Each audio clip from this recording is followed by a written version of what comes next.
Welcome aboard, officers and engineers. Today, we're diving straight into a highly specialized, data-driven safety briefing. Think of this as a masterclass for your crew, built entirely around the IMCA 2023 Dynamic Positioning Station Keeping Review. We're going to break down exactly what triggers these dangerous situations on board so you can actually apply this knowledge out there on the water. So let's get right into it. Our main goal today isn't just to rattle off dry statistics from 2023. No, we want to turn those numbers into practical, preventative armor for you and your crew. We're talking about stopping critical equipment failures before they even happen. Because, let's be real, learning from the mistakes of others is how we boost our own efficiency and, most importantly, keep our operations absolutely safe.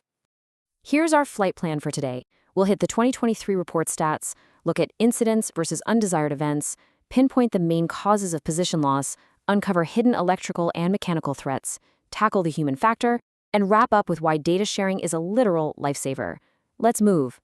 All right, Section 1, 2023 Report Statistics. Let's take a look at the true scale of what was reported last year. Now, the distribution of these reports is actually fascinating. In 2023, we saw 133 distinct DP vessels submit a total of 177 reports. That averages out to about 1.3 reports per vessel. But here's the kicker. 64 of those vessels reported more than one event over the year. When you extrapolate that across the entire global DP fleet, it becomes glaringly obvious that we are massively underreporting global events. The industry just isn't logging everything that happens out there at sea. Moving on to Section 2, Incidents versus Undesired Events. We really need to understand the severity levels here to know what's actually going on. Check this out. We've got 51 actual incidents, meaning a total loss of capability. Now contrast that with 111 undesired events. Those are cases where redundancy was lost, but the vessel managed to hang on to its position. I mean, seeing these stacked up makes it crystal clear just how often our onboard systems are teetering right on the edge of total failure. With undesired events more than doubling actual incidents, it shows our safety systems are constantly under severe stress. And just so we're all on exactly the same page, let's nail down the definition of a DP incident. We're not talking about a minor glitch here. A DP incident is a major system failure, a massive environmental hit, or a critical human error that literally results in the loss of your dynamic positioning capability. Basically, the vessel can no longer do its job of holding position. Preventing this exact nightmare scenario is what this entire briefing is about. Section 3, Main Causes of Position Loss. Let's look at the ultimate culprits behind these system failures. This data is kind of staggering.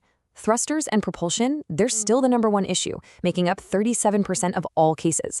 And what's really alarming is that out of those 65 thruster failures, 24 resulted in the vessel straight up failing to hold its position. Now look at computer-related technical failures, sitting at a massive 24%. A quarter of all problems are literally the ship's brains failing to operate correctly. And power issues round out the top 3 at 28%. All right, on to Section 4, Hidden Threats, Electrical and Mechanical. We're digging into the secondary causes here. So what's actually pulling the trigger on these failures? Electrical issues lead the pack at 29%, but pay close attention to second place. Mechanical failures and the human factor are tied dead even at 18%.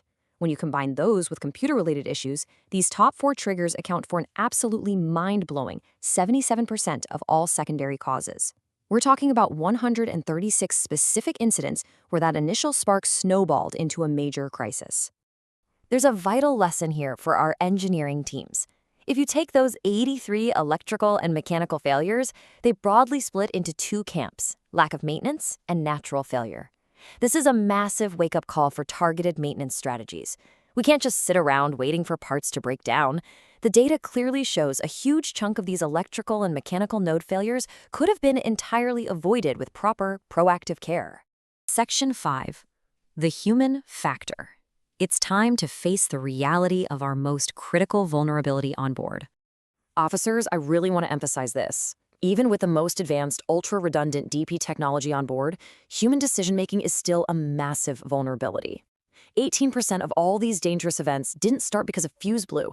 They started because someone pressed the wrong button, made a bad call under pressure, or skipped a procedure. The tech might be practically flawless, but we humans, well, we aren't. Let's walk through some real case studies from the report. Look at Event 2302. A dive support vessel completely lost its position reference systems due to human error. A simple mistake by the operator using the sensors caused a catastrophic loss of crucial positioning data. Or take Event 2303, a classic computer failure, where a hardware or software glitch directly knocked out the main computer control system. These aren't just numbers on a spreadsheet, guys. These are real vessels losing control during critical operations. Section 6, Prevention and Data Sharing. How do we practically use this to keep our ships safe? Here is your step-by-step preventative algorithm. Step 1. Seriously enhance targeted maintenance on your electrical and mechanical nodes. Step 2. Get into those simulators and train heavily to mitigate those human factors. And Step 3. The action algorithm. If a critical failure or loss of redundancy happens, stabilize your position immediately with whatever means you have available, and then report the incident transparently. Hiding mistakes in this industry is literally deadly. Speaking of reporting, look at this regional split. Europe and Africa are dominating, submitting 63% of all reports. But come on, we all know incidents happen everywhere. This highlights exactly why industry-wide data sharing is so incredibly crucial.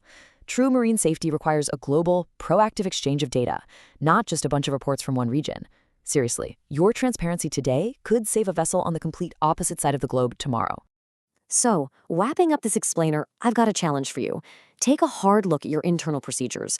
Ask yourselves at your next crew meeting, are we actively using this collective industry knowledge, these 177 documented mistakes, to build a safer, more transparent culture on our own ship? Because all this data is completely useless if we don't put it to work. Stay safe out there, keep those reports coming, and I'll see you in the next briefing.